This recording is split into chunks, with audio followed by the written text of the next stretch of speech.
Bienvenidos a Barcelona. I'm Sean Klinger with Untitled, and we are in Spain testing the Stark Future Varg. This is a brand new company. Stark Future seemingly came out of nowhere and wanted to introduce a 100% electric motocross bike. And they made some big claims, and we definitely were surprised at the weight, at the horsepower numbers, and luckily, you know, we got a day out here to ride it, to see it in person. Some caveats about this test is that the bike isn't 100% production yet. So there are quite a few things. Obviously, the motor, the battery pack, the frame, a lot of the body work. This is what the bike is going to look like. Some of the display stuff is not quite finished. Some of the programs that allow you to change things that are more user-facing are not quite finished. So we didn't get to play with that. We had engineers kind of help us dial up the power or change the power or move the power around. Basically, I'll start with what is not a Stark product. And so it's like the handlebars.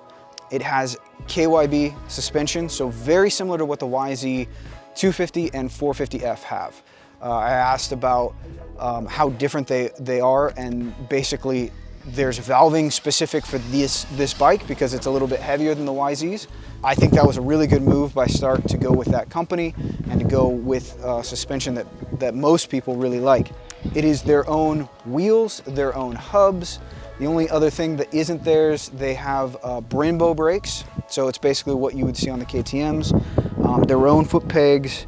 If you were going to order wheels for this bike, it would be KTM spec. They use the same axles and the same swing arm spacing, similar lugs. These are their own triple clamps. Obviously their display is a smartphone, so that's their own thing.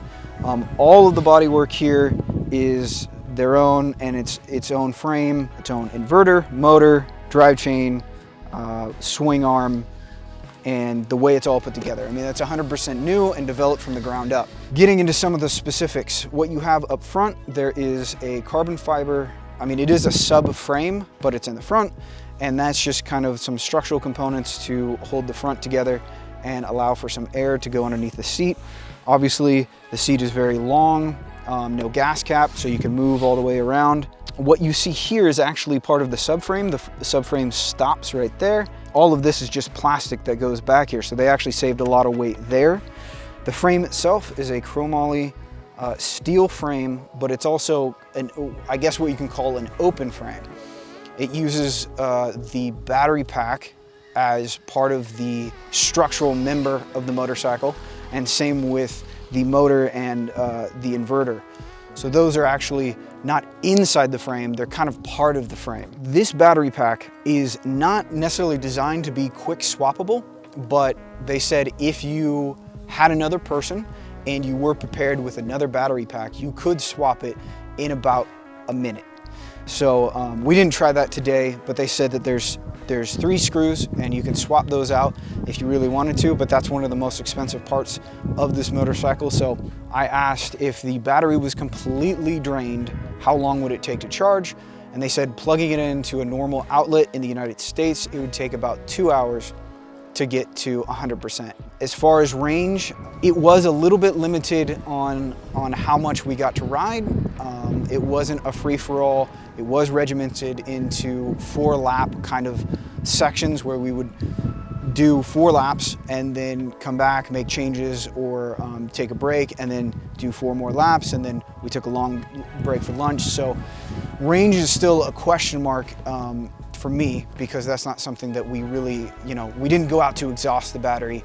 Getting back to the proprietary stuff, there's no maintenance on this bike. I mean, there's no air filter, there's no oil to change. There's a ton of details on this bike that are very unique, that really stand out. One, the smartphone. So the display on this bike is a Android smartphone. You could use it as a smartphone. It is a military grade, shock resistant phone. You could use it, it's kind of like Lit Pro or Crossbox. It tracks your GPS because it has a GPS in there. It is wireless charging, so once it's clipped into the handlebar mount here, it goes into motorcycle display mode. and then it's just part of the bike, and it actually charges wirelessly from the battery in this bike. Going into the swing arm, I mean, this is also another proprietary component. They did a lot of 3D modeling, a lot of stress testing on that, trying to figure out the optimal shape, optimal rigidity.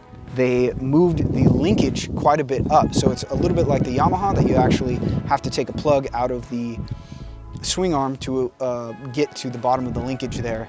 I also recently, today, talked to Sebastian Tortelli, one of the testers, and he said one of the main focuses in developing this bike was the chassis feel, because like he said, and I would very much agree with, is that if you have all the power in the world and great suspension, if your chassis is uncomfortable or unpredictable, there's no point in having all that power or having great suspension, because you can't get the bike to handle, or you're not comfortable on the bike.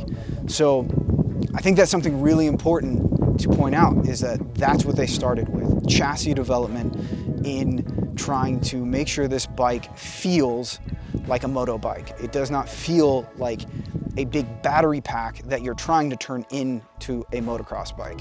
Something very interesting about this bike is that the foot pegs are actually a little bit farther back, a couple millimeters. It's not like, you know, a full 3-4 inches, but it's a few millimeters farther back than most other internal combustion engines, basically because the reason why foot pegs would be a little bit farther forward is that that helps you turn, that scoots you, the rider, which is a lot of weight, further forward and helps with turning. Since this bike doesn't have nearly the rotating mass of an internal combustion engine, you don't need as much rider input to get it to turn. So they were able to move those foot pegs back, not give up the handling, gain traction. You know, once I kind of wrapped my head around it, I did notice a little bit when I was riding. So now getting into the riding impression of this bike. The bike that we're riding today is the 60 horsepower version. You have two options with the brake. Obviously, since there's no clutch, there's no transmission, there's no gears, you can swap where the clutch lever would be with a handbrake for the rear brake. I started the day with the rear brake on the foot like normal, because I wanted to compare it apples to apples to riding a normal, you know, motocross bike. So that's how I started the day, and right off the bat, hopping on it, it is a very slim bike. There's no radiators up here. There's one in the back that's actually under the seat, but nothing up here. So really the slim, you know, seamless feel of moving around on the bike is really impressive.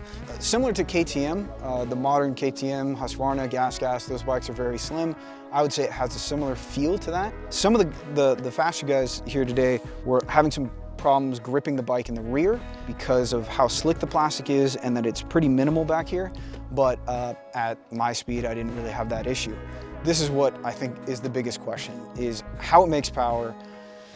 How is it different than a 450? Is it as fast? And so the interesting thing is that obviously there's no gears. So I was having some, you know, a learning curve on how to ride this bike. And it's not so much that you only get one gear, it's that you have infinite gears. So as you apply the throttle and twist it, you are essentially going through 1 through 100 gears. You're just increasing torque and increasing RPM, and it just goes faster and faster. The thing about that is that you're not really grabbing for gears. I never once felt like I needed to shift. It's not a light switch. You know, I think the days of that and worrying about electric dirt bikes being a light switch or uncontrollable are gone. The throttle response is obviously instantaneous, but it doesn't give you maximum power right off the bat. It does have to build. So it's learning how that builds. It builds very quickly in 100% power mode. That's what we started in. And it's very loose out here. So it wasn't that it was like gonna wheelie out of control. It was just like, you could break the back end loose instantly if you wanted to. It is a learning curve. It's a weird sensation to not grab for gears. It's a weird sensation to learn, okay, I don't have an engine RPM to gauge my speed. I don't have the normal markers to gauge my speed. So to be honest, jumping some of the jumps was a little awkward. You start to figure out, okay, how it makes power, where it makes power. and it is a very linear curve of power, but once you get going, I can say, because Stark brought out 450s for us to ride, I rode the KTM 450 back to back with this bike. It is faster than a 450. It accelerates harder, but is still controlled. They did a lot of hard work on getting a control of traction and acceleration, so you're not just spinning out and digging trenches. Any rider input is amplified. It is so easy to get it to change direction. It is so easy in the air, even caught me off guard, to, if I shift my weight, if I kind of relax my shoulders, or if I, a normal bike, you kind of jump and there's not a ton you can do to get it to move. With this, it reminds me of a mountain bike. The fact that in the air, my input really does change the way that the bike, its trajectory and how it's oriented, you could really move it around. Second thing caught me off guard was, because you're not limited by what gear you're in, if you panic rev to get the bike up, it's going to continue to just keep going up, nose up. So I panicked the first time. I hit a jump, I was a little nose down, and I went to, but there's no rev limiter. It revs all the way to max power, which spins the rear wheel like crazy, and the whole bike is doing this. So you gotta be careful with that.